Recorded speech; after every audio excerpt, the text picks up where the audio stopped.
Assalamualaikum warahmatullahi wabarakatuh. Anak-anak semuanya dimanapun berada, alhamdulillah pada hari ini kita bisa kembali lagi melaksanakan kegiatan pembelajaran secara online ya, untuk mapel fikih kelas 7 MTS semester G1. Kali ini kita akan membahas bab yang pertama, yaitu menjaga kelangsungan hidup manusia dan lingkungan melalui pengenalan alat-alat bersuci.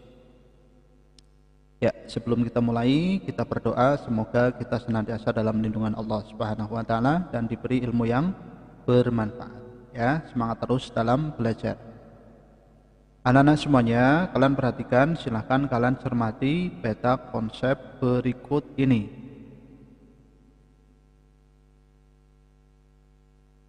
Ini materi yang akan kita bahas meliputi pengertian bersuci, perbedaan bersuci dan membersihkan diri, kemudian dasar hukum bersuci. Kita juga akan bahas air sebagai alat bersuci, air ditinjau dari pembagiannya, kemudian air ditinjau dari hukum penggunaan. Kemudian kita juga akan bahas alat bersuci lainnya, ya, batu sebagai alat bersuci, metode analogi, alat bersuci selain air, dan batu berdasarkan metode kias. Oke ya anak-anak ya. Nanti kita juga akan bahas hikmah bersuci. Kalian cermati dulu gambar berikut ini ya, silakan. Ya, ini juga silakan kalian cermati. Nah, setelah kalian mencermati gambar ya, nanti kalian silakan buat pertanyaan. Apa itu bersuci? Apa perbedaan antara bersuci dan membersihkan diri? Ya, kalian juga bisa bertanya seputar bagaimana cara ya menggunakan batu sebagai alat bersuci dan pertanyaan yang lain tentunya. Silahkan. Nanti kita akan bahas bersama-sama. Kita mulai dari yang pertama adalah bersuci. Pengertian bersuci. Tahukah kalian bersuci dalam bahasa Arabnya disebut dengan toharoh ya. Menurut arti bahasanya bermakna bersih dan suci dari segala jenis kotoran, baik berupa kotoran yang tampak mata seperti kencing dan lainnya, maupun yang tidak tampak mata sebagaimana maksiat dengan berbagai bentuknya. Sedangkan arti dalam istilah fikih, toharoh memiliki arti bersih dan suci dari najis dan hadas. Oke anak-anak, bisa dipahami ya. Ini adalah pengertian bersuci. Nah, kemudian kalian lihat tabel berikut ini. Bisakah kita membedakan dua istilah berikut?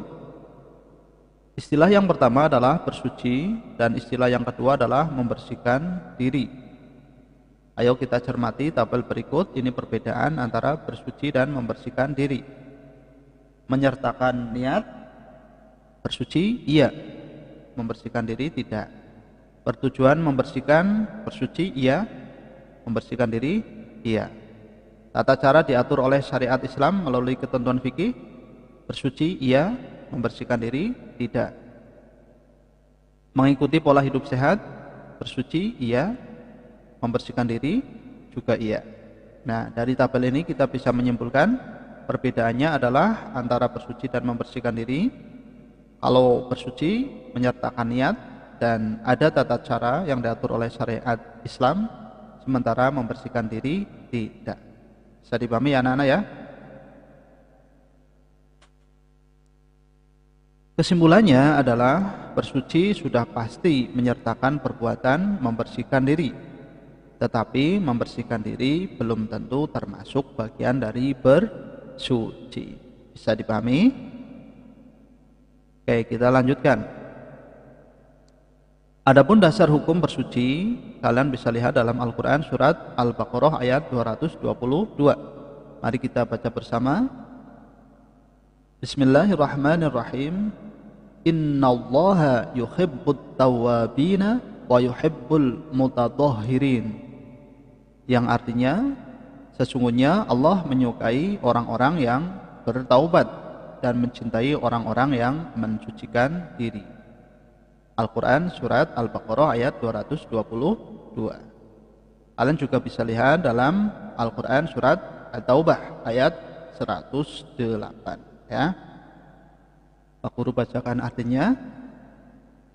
Di dalamnya terdapat orang-orang yang ingin membersihkan diri. Allah mencintai orang-orang yang bersih. Ya, ini jelas sekali dalil tentang hukum bersuci. Bisa dipahami anak-anak?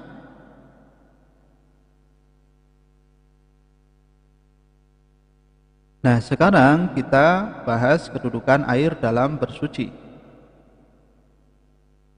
Air sebagai alat bersuci. Tahukah kita air merupakan alat bersuci yang utama? Terbagi menjadi berapa air tersebut? Nah, alat yang paling utama adalah air ya untuk bersuci. Namun tidak semua air dapat digunakan sebagai alat bersuci. Untuk mengetahui air yang dapat digunakan bersuci, maka kita harus mengetahui air ditinjau dari pembagiannya dan ditinjau dari segi hukum penggunaannya. Ya, nih pembagian air ditinjau dari tingkatannya.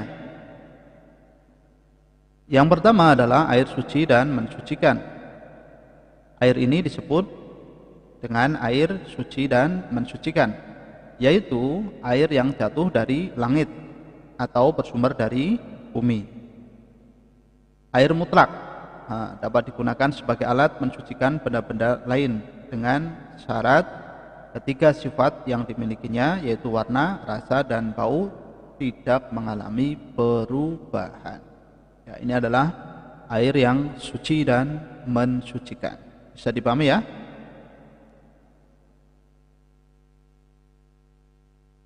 Di antara contoh air yang suci dan mensucikan adalah yang pertama air hujan, air laut, air sungai, air sumur, mata air, air es. Ya, ini adalah bagian dari air yang suci dan mensucikan. Yang kedua adalah air suci namun tidak mensucikan.